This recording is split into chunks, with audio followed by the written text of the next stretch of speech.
Bus സ്റ്റാൻഡിൽ ഞാറുനട്ട് youth Congress. അറ്റകുറ്റപ്രവർത്തികൾക്കായി അടച്ചിട്ടിട്ടുള്ള പഴയ bus സ്റ്റാൻഡിൽ അപകടം പതിവാകുന്നതോടെയാണ് യൂത്ത് കോൺഗ്രസ് ഇത്തരം ഒരു പ്രതിഷേധം സംഘടിപ്പിച്ചത്.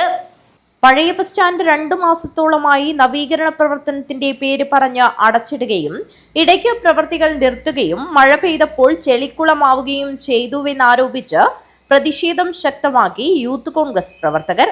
കാഞ്ഞങ്ങാട് ബസ് സ്റ്റാൻഡിൽ ഞാറ് നട്ടുകൊണ്ടാണ് യൂത്ത് കോൺഗ്രസ് പ്രവർത്തകർ പ്രതിഷേധം അറിയിച്ചത്. സമീപത്തെ വ്യാപാര സ്ഥാപനങ്ങളിലേക്ക് ഉൾപ്പെടെ വന്നുപോയ ആളുകൾ ചെടിയിലെ കുഴിയിൽ വീണ് പരിക്കേൽക്കുന്നത് പതിവാണെന്ന് ഇവർ പറയുന്നു.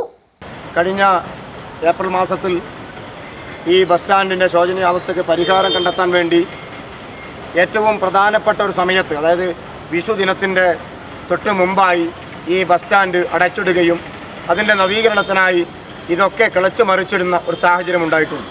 ആ വിഷുവിൻ്റെ തലേ ദിവസം പോലും ഏറ്റവും അധികം ഈ കാഞ്ഞങ്ങാട് നഗരത്തിൽ തിരക്ക് അനുഭവിക്കുന്ന സമയത്ത് വളരെ ആസൂത്രിതമായി ഈ നഗരസഭ അധികാരികൾ യാതൊരു തരത്തിലുള്ള മുന്നൊരുക്കവുമില്ലാതെ ജനങ്ങളെ ബുദ്ധിമുട്ടിക്കുക എന്നുള്ള ഉദ്ദേശത്തോടു കൂടി ഈ ബസ് സ്റ്റാൻഡ് അടച്ചിടുകയും അതിൻ്റെ നവീകരണ പ്രവർത്തനം ആരംഭിക്കുകയും ചെയ്തു. പക്ഷേ ആ നവീകരണ പ്രവർത്തനം ആരംഭിച്ചു എന്നത് തുടങ്ങി വെച്ചതിനപ്പുറത്ത് ഇത്രയും ദിവസക്കാലമായി ഇത് പൂർത്തിയാക്കാൻ ഈ പറയുന്ന അധികാരികൾക്ക് കഴിഞ്ഞിട്ടില്ല എന്നുള്ള യാഥാർത്ഥ്യമാണ് നമ്മുടെ മുന്നിലുള്ളത്.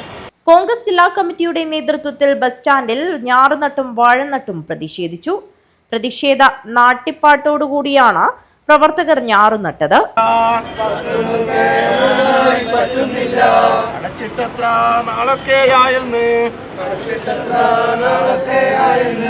ഭരിക്കുന്നോരധികാരികളെ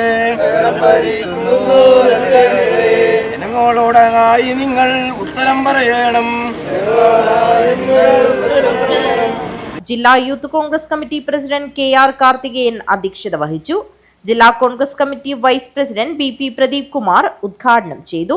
ജില്ലാ ഭാരവാഹികൾ Vinod Kappithan, Martin George, Martin Abraham, Ratheesh Kattumadam, Navaneeth Chandran, Ajith Poodamkallu, Ranjith Arinkal, Rasheed Nalakra, Vineeth HR, Anoop Orcha, Padmakumar Kodavalam, Sanoj Kanhangad എന്നിവർ നേതൃത്വം നൽകി. News bureau, Kanhangad.